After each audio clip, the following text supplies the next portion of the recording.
ဝင်းကျင်ဆိုတဲ့မျိုးကကောင်းတာလို့ရင်ချာမမြင်ဘူးမကောင်းတာလို့ရင်ချာမြင်ကြသူတို့ကသူတို့သားသမီးမှာအကောင်းသူများတကသားသမီးဆိုရင်သူတို့ပါစက်ထဲမှာရစရာကိုမရှိဘူးအဲ့ဒါကြောင့်မလို့ကိုကပဝင်းကျင်ရဲ့ပါစက်ထဲမှာကိုကပြောမခံအောင်နေထိုင်အပြောမခံအောင်နေထိုင်နေတော့တစ်ခါလေကြရင်သူတို့ရကြမ်းကြမ်းဖန်ဖန်ကိုပြောတတ်ကြတာဒါကြောင့်သူတွေကိုပြောချင်တာပဝင်းကျင်ကိုဂရုမစိုက်ပေမဲ့လေကိုရဲ့ဂုဏ်သိက္ခာကိုရဲ့နာမည်ကိုမပြည့်ရွှင်အောင်လို့အမားတွေမလုပ်ကြပါနဲ့ခုကတော့မမတို့အိမ်ကိုရောက်နေတာပေါ့နော်မမကတော့ဝက်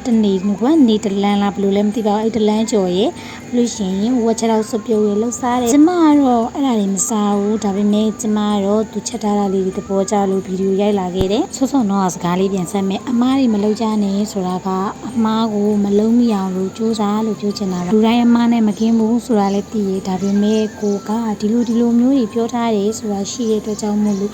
ပြောမခံအတက်နိုင်ဆုံးစစချင်းနေထိုင်မှာလို့ပြောချင်တာပါရှင်ကြည့်ရှုပေးတဲ့အတွက်တူတယောက်ချင်းဒီတိုင်းကိုကျေးဇူးအများကြီးတင်ပါတယ်ရှင်